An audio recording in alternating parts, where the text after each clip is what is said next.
So Matthew chapter 2, I will read the first 12 verses. So please give your attention to God's holy word as it is read. Now after Jesus was born in Bethlehem of Judea, in the days of Herod the king, behold, wise men from the east came to Jerusalem, saying, "Where is he who has been born King of the Jews? For we have seen his star in the east and have come to worship him." When Herod the king heard this, he was troubled, and all Jerusalem with him. And when he had gathered all the chief priests and scribes of the people together, he inquired of them where the Christ was to be born. So they said to him, "In Bethlehem of Judea, for thus it is written by the prophet, 'But you, Bethlehem in the land of Judah, are not the least among the rulers of Judah, for out of you shall come a ruler who will shepherd my people Israel.'" Then Herod, when he had secretly called the wise men, determined from them what time the star appeared.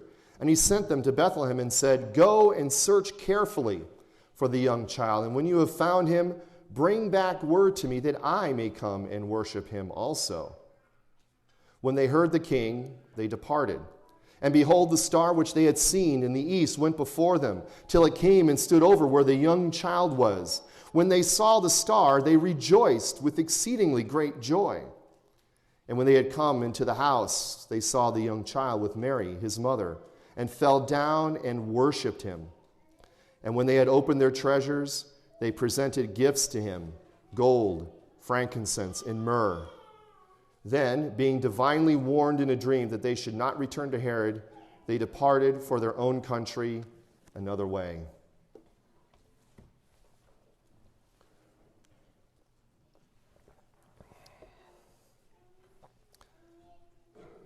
Well, it was on August 16th, 1977. That was the day that Elvis Presley, the king of rock and roll, died at the age of 42.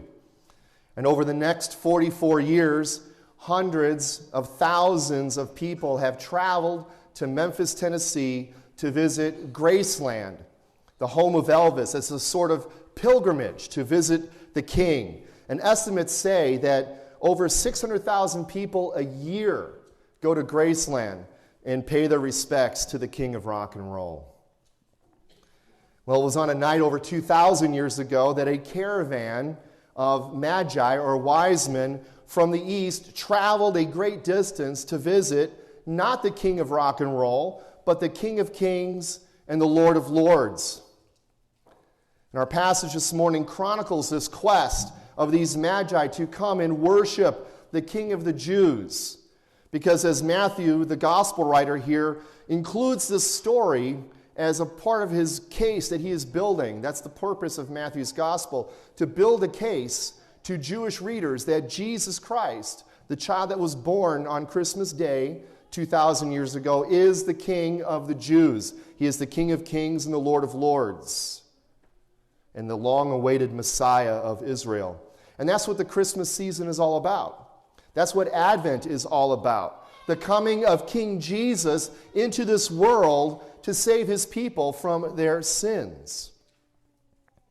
So as we look at this passage here in Matthew this morning, this Christmas morning, the point will be that let all the earth come and worship King Jesus. That is the point of the message this morning. Well, our story here begins in verses 1 and 2 with Matthew noting that this story takes place after Jesus was born in Bethlehem in Judea, verses 1 and 2, where he says, "Now after Jesus was born in Bethlehem of Judea, in the days of Herod the king, behold, wise men from the east came to Jerusalem, saying, 'Where is he who has been born King of the Jews? For we have seen his star in the east and have come to worship him.'" Now again, remember that Matthew's purpose, again, in writing this gospel is to prove to a Jewish audience that this child, Jesus of Nazareth, born in Bethlehem, is the Jewish king and Messiah. To that end, then, he mentions that Jesus was born in Bethlehem, because Bethlehem, as you know, is the city of David, is David's city. And Jesus, as the gospel says, he is not only the son of Abraham, but also the son of David. And as we'll see in a moment, being born in Bethlehem is there to fulfill prophecy. Now, we're not told how much time elapsed after the birth of Jesus until the story takes place. Some commentators speculate perhaps a year, maybe even 2 years later. But we are told that the story occurs in the days of Herod the king. Now, if you're familiar with the New Testament, there are several people in the New Testament named Herod. This one is sort of the progenitor of them all. He is Herod the Great.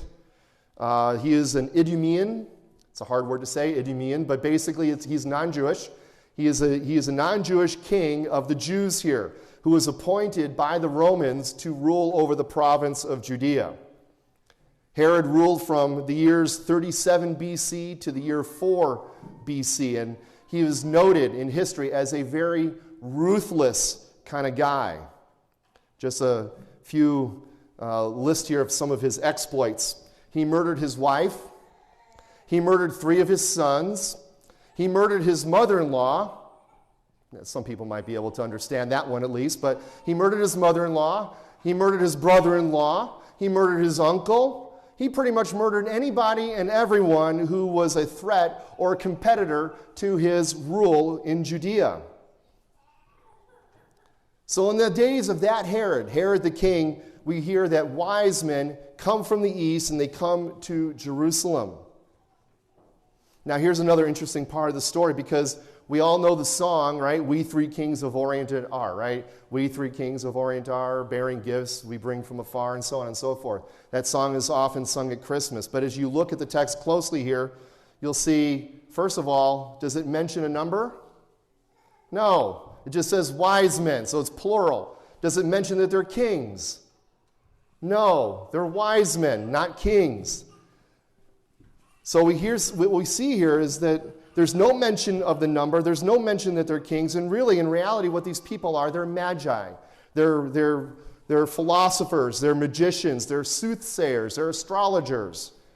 They're the kind of people that, if you are here as we've been preaching through the book of Daniel, they're the people that advised King Nebuchadnezzar when he had troubles with his dreams. He would call the wise men, the philosophers, the astrologers. These are people who are sort of very well versed in the religion and philosophy of the East, Babylon or Persia.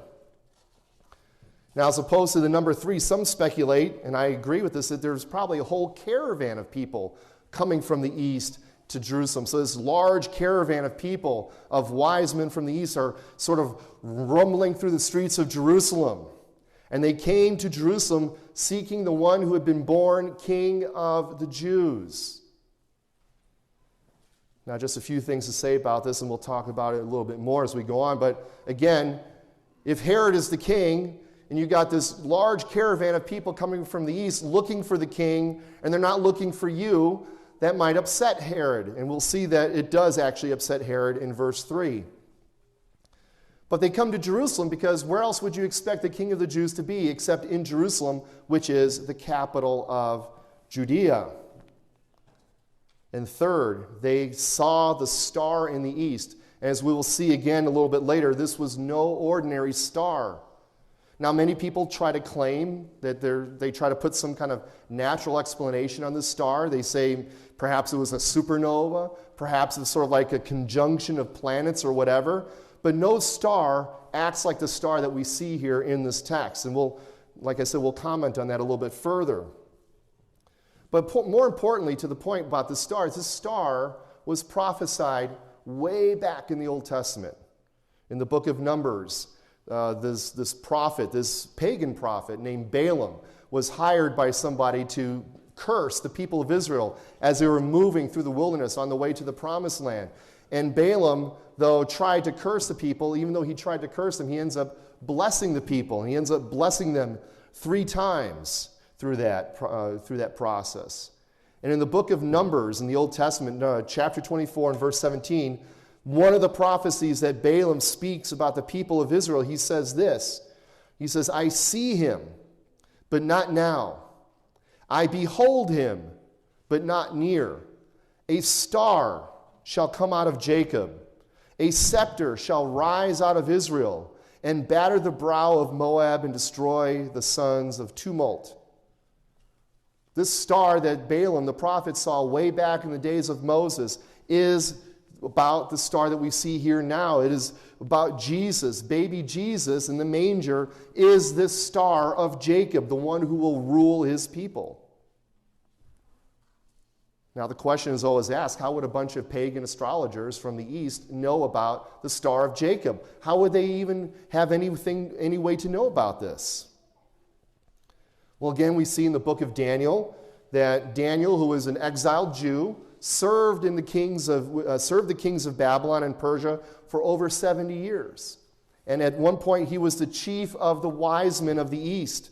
He was the chief of the men of the court. So it would make sense that this Jewish influence would have sort of made its way into the wise men of the east, so that these magi would know something of the coming Jewish Messiah.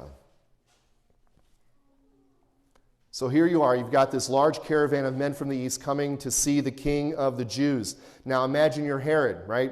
You're sitting in your palace, and you see this large caravan coming, and they knock on the door, and they say, "We're looking for the king of the Jews." Would this trouble you? I think it would trouble me, and it definitely troubled Herod, as we see in verse 3. When Herod the king heard this, he was troubled, and all Jerusalem with him. So these wise men are coming like, "We're looking for the king of the Jews," and Herod's like, "He's right here. I'm the king of the Jews. I'm the man you're looking for. You're speaking to the king of the Jews." And the wise men are like, no, we're not looking for you. We're looking for the true king of the Jews. You, Herod, are a pretender. You are a fake. You are a Roman puppet. Now, remember what we said about Herod earlier, right? He didn't take too kindly to people who were sort of competing for his throne, right? He killed pretty much anybody and everyone who was perceived to be a threat to his rule. So it's not surprising that when Herod becomes troubled, everybody becomes troubled. Jerusalem is all troubled. They're like, "Oh no, what's Herod going to do today? Whose head is going to roll now?" So Herod, to his credit, kind of controls his anger a little bit, and he calls for the chief priests and the scribes and consult with them. He says, "I need my own experts to come here and tell me about this king of the Jews business." So in verses 4 through 6, when he had gathered all the chief priests and scribes of the people together, he inquired of them where the Christ was to be born.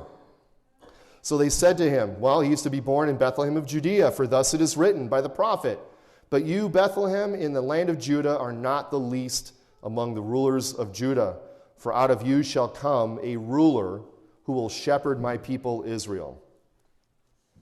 So again, the chief priests and the scribes, these are the master theologians of the Jewish religion. These are the guys who have all of the PhDs stacked up in their offices. These are the guys with all the library of books. They know the scriptures. They know everything about the Jewish religion. So they are called upon to corroborate this claim of the Magi of the birth of the King of the Jews.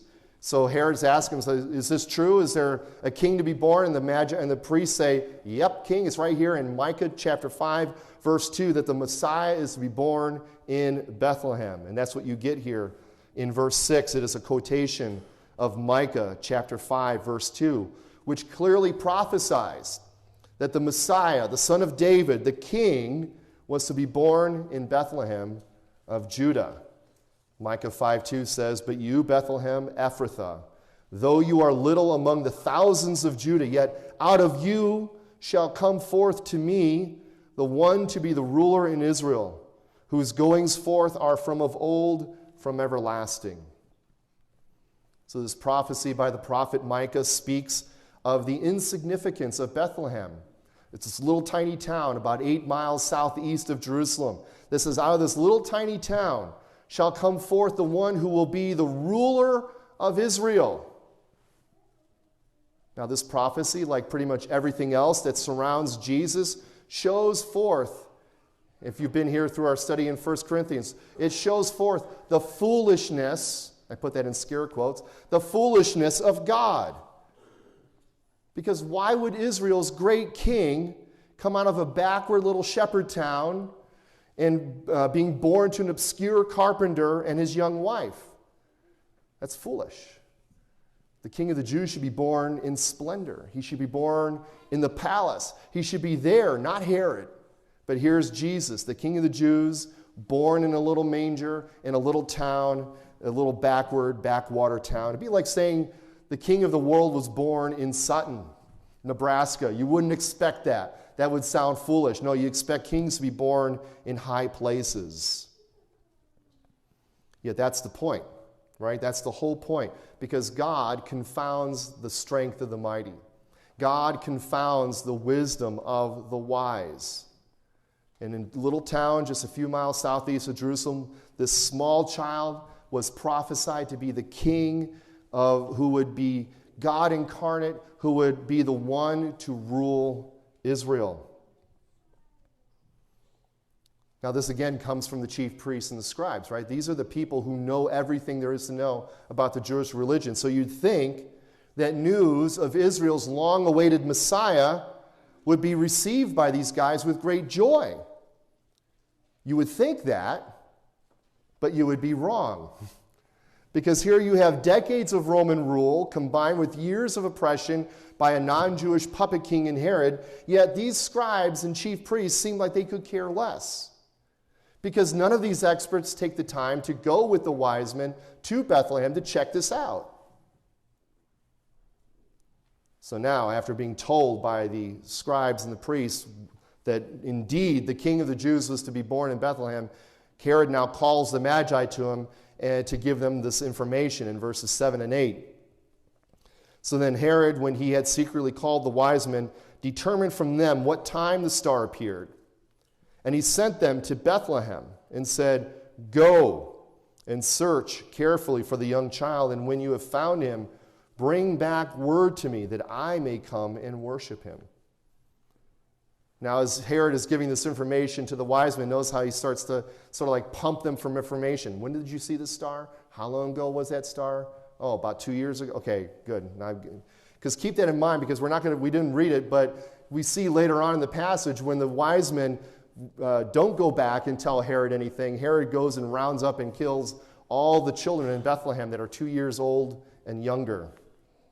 But he pumps them for information. Then he sends the Magi on their way with an agreement that they would come back and tell Herod where the child was so he could worship him. Of course, remember Herod, right? True to form. He's got to kill anybody who's a threat to his rule. His idea of worship is to kill the Christ child, for no one challenges his rule. But again, I point out the irony here. The irony that the people who ought to be delirious with joy at the news of the birth of Jesus either don't care or they want to kill Jesus. And then on the flip side of this, you have people who have no earthly reason to know or care anything at all about Jesus, and they come to worship him. And that's what we see in verses 9 through 12 as the wise men worship Jesus. So after leaving King Herod's presence, the Magi see the star again. And when they see the star, they are filled with joy in verses 9 and 10. When they heard the king, they departed, and behold, the star which they had seen in the east went before them, till it came and stood over where the young child was. When they saw the star, they rejoiced with exceedingly great joy. Now again, we talked a little bit about the star earlier, but let's look at this again more closely. Because again, people try to make the star sound like some kind of natural phenomenon. They try to find some way to explain this star with natural means. And they do so in order to avoid the ridicule of skeptics who reject the supernatural. To which I respond, why are we taking our cues from the unbelieving world? Are they any more likely to believe in Jesus if we can explain the star? Is the star the breaking point? It's like, I would love to believe in Jesus, but that star gives me fits. I can't get there. The star is not the deal breaker. Is it really so hard to believe that the star is a supernatural phenomena, considering all of the supernatural phenomena that surround the birth and life of Jesus? Because no other star goes before the Magi and directs them and stands over where the young child was. My belief in the star, and some argue this as well, is that the star is really a manifestation of what is called in the Bible the Shekinah glory, the glory presence of God, which leads these pagan astrologers from the east to where the Christ child is born. Similar to the pillar of cloud and fire that led the Israelites through the wilderness. So the star leads them to the Christ child. Notice again how the Magi respond with exceedingly great joy. And again, I have to point out these responses that we've seen here so far. Herod hears about the Christ child, and as we're going to see later, he goes and flies into a murderous rampage, slaughtering infants. The chief priests and the scribes, those who should be excited, were apathetic and didn't bother to go along. They could care less. And the whole city of Jerusalem, which should be excited at the birth of their king, the one who would come to liberate them, are trembling in fear because of what Herod is going to do. Yet again, you have here this group of magi who are beside themselves with joy at finding the Christ child. So now the Magi come to where Jesus is with his mother Mary and Joseph there in verses 11 and 12. And when they had come into the house, they saw the young child with Mary his mother and fell down and worshipped him. And when they had opened their treasures, they presented gifts to him, gold, frankincense, and myrrh.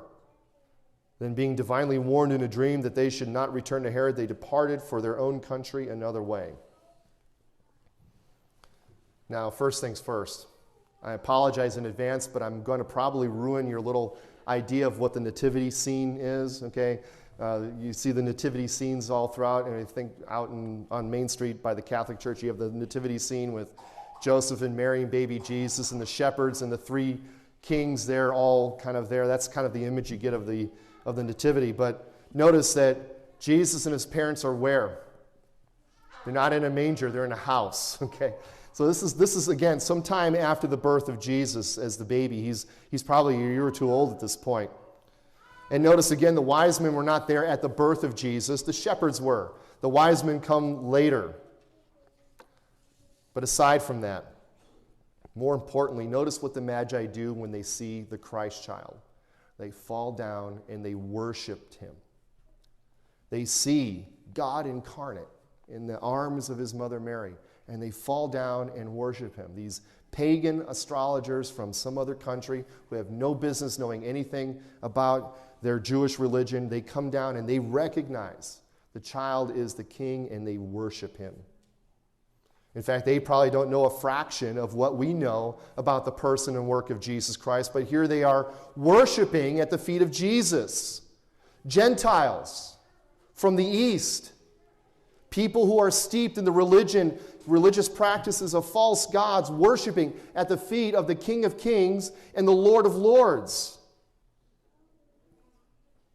And moreover, they offer then these precious presents to the Christ child, these kingly gifts, these gifts of royal significance as they honor and worship the Christ child. And they didn't know it, but they are also fulfilling prophecy in exactly what they're doing here. Because we read in Psalm 72, verse 10, that the kings of Tarshish and of the isles, the Gentile kings will bring presents. The kings of Sheba and Seba will offer gifts. As we see the Gentile kings of the nation, coming before the Messiah, coming before the anointed one, bringing gifts to the king. Or Isaiah 60 and verse 6, the multitude of camels shall cover your land, the dromedaries of Midian and Ephah, and all those from Sheba shall come. They shall bring gold and incense, and they shall come proclaim the praises of the Lord. Old Testament prophecy showing how the kings of the nations will come to the anointed one, bearing gifts, honoring him with these gifts, and worshiping the Messiah. This insignificant-looking peasant child, born to a simple carpenter and his humble wife in a little hodunk town outside of Jerusalem, is here being recognized by these learned foreigners as a king and receiving worship that is received only for God. And what these magi were doing here willingly is something that all people will one day do, willingly or unwillingly, as Paul writes in Philippians 2, that at the name of Jesus, every knee should bow, those in heaven, those on the earth, those under the earth, and that every tongue should confess that Jesus Christ is Lord to the glory of God the Father. One day, all tongues will confess, every knee will bow, whether willingly or unwillingly, before Jesus the King.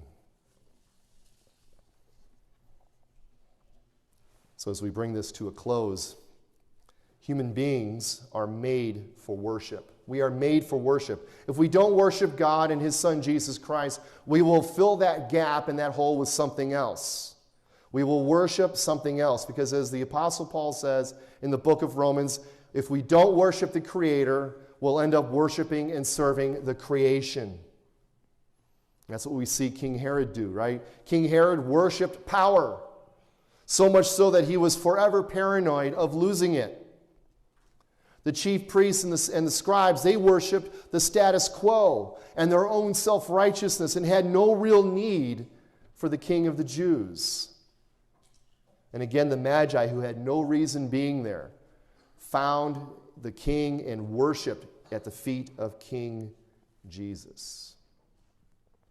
And here we are 2,000 years later, celebrating the advent of Jesus Christ, the King of the Jews. But He's so much more than just the King of the Jews, right? He is the King and the Lord of all creation.